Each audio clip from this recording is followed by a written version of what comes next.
ว่าโมนึงเขากับค้างปะไว้แล้วเนื้อรีว่าขาวนี่แหละเนาะ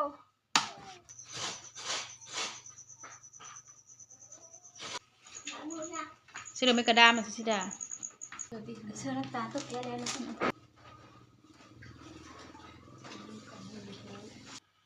หวานพักทองพักทองพักทองทักทายสบายดีและสวัสดีพ่อแม่พี่น้องเบิร์ดสุขุทุกคนสบายดีตอนสายๆนะพี่น้องคือตอนสายมื้อนี้ก็ค่อยกับสิพาพี่น้องมาเฮ็ดหวานพี่น้องเอ้ยเฮ็ดของหวานกินเพราะว่ามื้อนี้นะพี่ได้ไปให้พี่ได้ไปหน้าเราอยู่เฮิร์นก็เลยส่วนของสาวพรสาวสิดามาเฮ็ดหวานพี่น้องเอ้ยสิเป็นน้องเลยกับปฏิตามรับชมเพิ่นเดียวด้วยพี่น้องก่อนไปก็อย่าลืมกดไลค์กดแชร์กดติดตามว่าสามาตาเด้อเพื่อเป็นกำลังใจในการเฮ็ดคลิปต่อไปเนาะไปวันนี้ไปเบิ่งน้ำเดียวเลยนะพี่น้องสาวพรกับสาวสิดาเพิ่นไปดีพี่น้องสาวพรเพิ่นนั่นเลาะมาอยู่พี่น้องเอ้ยสิมาเฮ็ดหวานกินเฮ็ดอยู่เฮินค่อยแล้วมื้อนี้นะเพราะว่าค่อยน่ะไปดังไฟหาก็แล้วเดี๋ยวสิไปหานั่งเบิ่งเนาะพี่น้องเนาะเดี๋ยวสิมาเลาะช่วยเพิ่นก่อน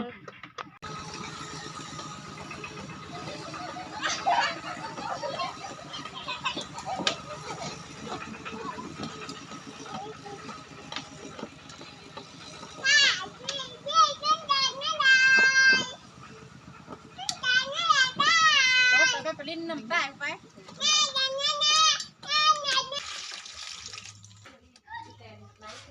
เขาสิมาล้างมาก็จะนำมาก่อน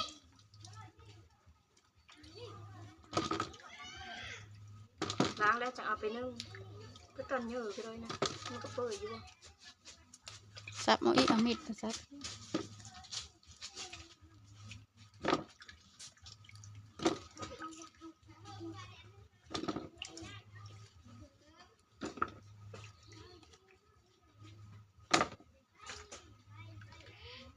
ชิมาเสื้อหัวก่อนพี่น้อง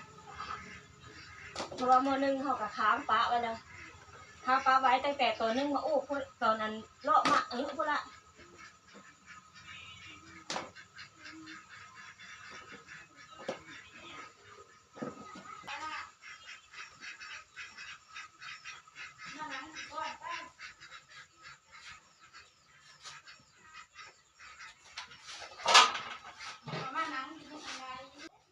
หลังจากเข้าวันนึ่งมาแล้วก็เข้าเซียนผ่านมะพร้าวทานนะพี่น้องเพราะว่าเอาไปคูดนะมะพร้าวห้าว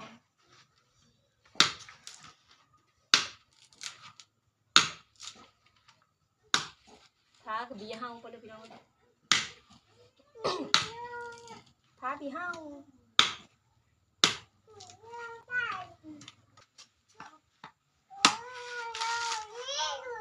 เนื้อรีว่าขาวนี่แหละเนาะ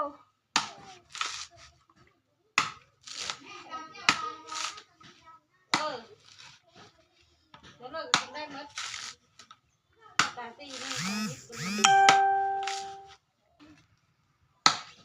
กล้ามใหญ่ผ่ามะพร้าวพี่ดิพี่เอามาพี่เอานี่เอาแม่อยู่แล้วนี่ก็บุ้ง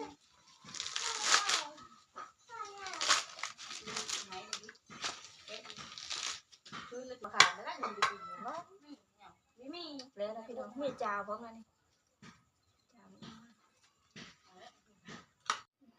เอาสิมาผ่ามะพร้าวก่อนพี่น้องมีซึ้งเลย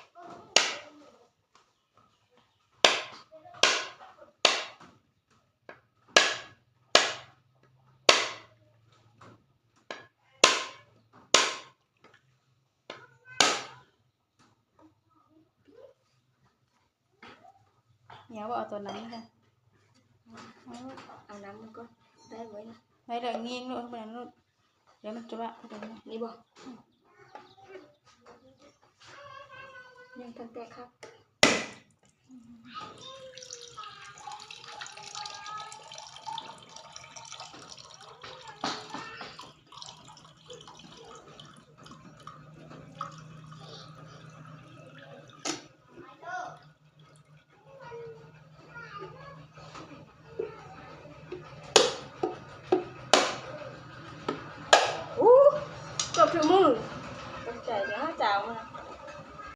สิมาขูดมะพร้าวก่อนพี่น้องแม่อยู่ไว้ในสะโพกมะพร้าวซ่ามันมะสุก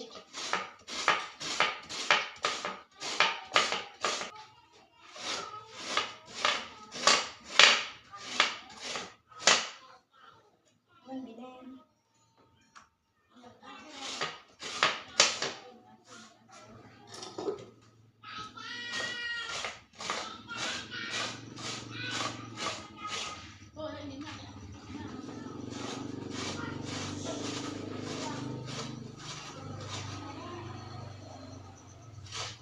วิธีการขูดอันนี้นะเนี่ย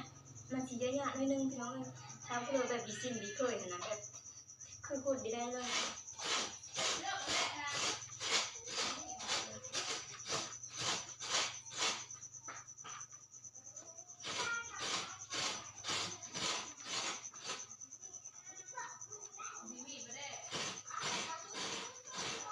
พี่น้องขูดแล้วก็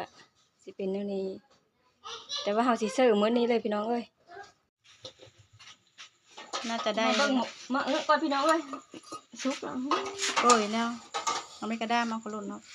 ปรุงก่อนเอาก็ได้เอาถือเลยสาวสีดา หมดเวลาแล้วเปิดนะ หอมเลยสวยวิชาละเสร็จหอม เทาะเสื้ออันปนกับมันมะพร้าวฮะ ซีมาทอดก่อนนะ สิเราไม่กระด้างมันสิดาขลุ่นกับน้ำตาลป้าหอมแน่นอนมาอันนี้นะมันเป็นฟักทองเหนียวทุกคนแซ่บนะ ผักโทนอังคา อามาเชื่อดิ เชื่อน้ำตาลตุ๊กแกเลยนะเข้าจากเอฟวันนี้ละกันไปโดนบานแซ่บเลยหวานมัน อันนี้จ้าคอยใส่น้ำตาลกับแม่พี่น้องเนาะ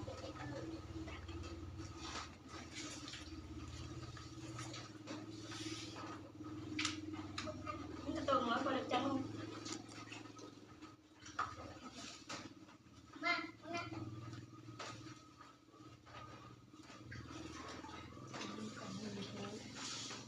น้าตาไม่ถูกแซ่บนี่นะแม่กินก่อนจ้าเข้มเห็นเนื้อเป็ดเจือปูกินทั้งเข้มตัวเล็กปูเป็นเลย เสื้อเกลือแล้วมันหวานแบบเข้มข้นมันมีได้จาง บอกเกลือนะมันเกลือเม็ดเขาไอ้แกนบางทีก็กินก็ได้มาล้าอยู่มากินก็ได้แบบอะไรยังไม่ใช่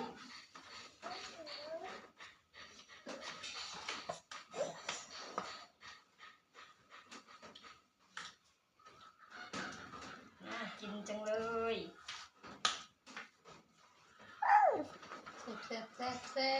แต่แซ่บเลยพี่น้องถ้ามะพร้าวลายน้ำมันถ้ามะพร้าวหรือกุ้งมันมากเลย ถ้าเนาะปล่อยกับซิซี่มันคือการมันเป็นหอมฟักทองเหนียวทุกคน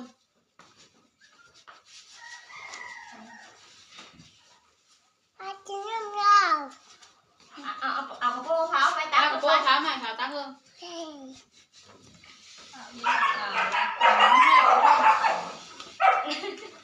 ตำมันโทษครับตำครับ ยันมาบ่น่ะวันนี้ มากินกับกระต่ายเด้อในบางกล้องไหมกล้องพูนในบางลาอยู่นี่เอามาเอาก้อยตัวนั้นน่ะก้อยจะกินด้วยกระโปรงแล้วก่อน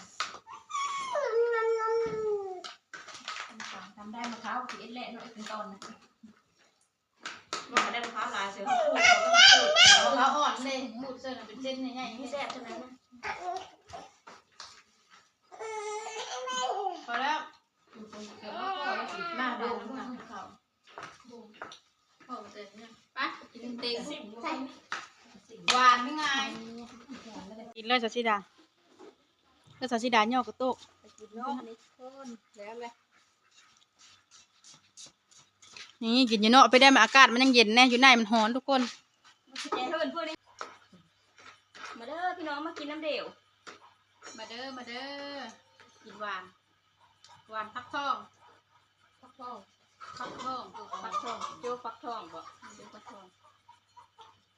แซ่บบ้านโนโกแซ่บ มาเงินกันเนี่ยเนาะทักเกมหายอยู่โอ้ยเนี่ยตัวนี้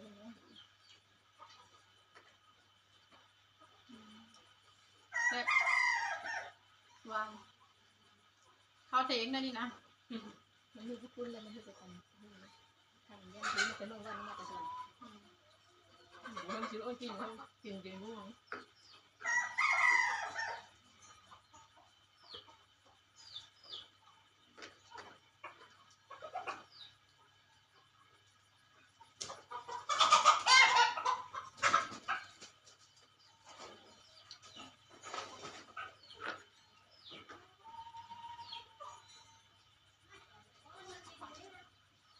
วางแกมโซ่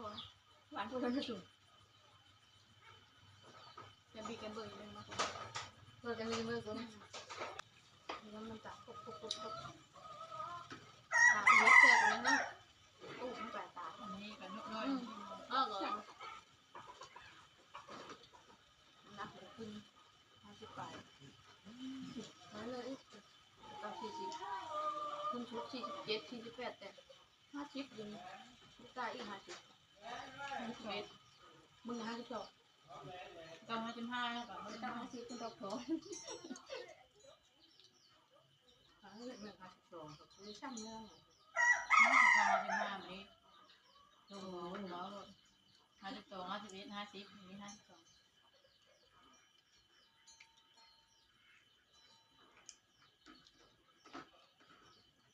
ได้มะพร้าวแบบนี้เม็ดอ่อนมาดอนมะพร้าวมันพุ่งมาเลยแล้วก็มันมีแอลกอฮอล์แล้วแม่งทำนี้ เอามือเนาะเต็มมือพูดเอาเองเนาะเอามือพูดตรงนี้กับเอาฟาเบก็ได้ เป็นเส้นใหญ่ๆย่ำ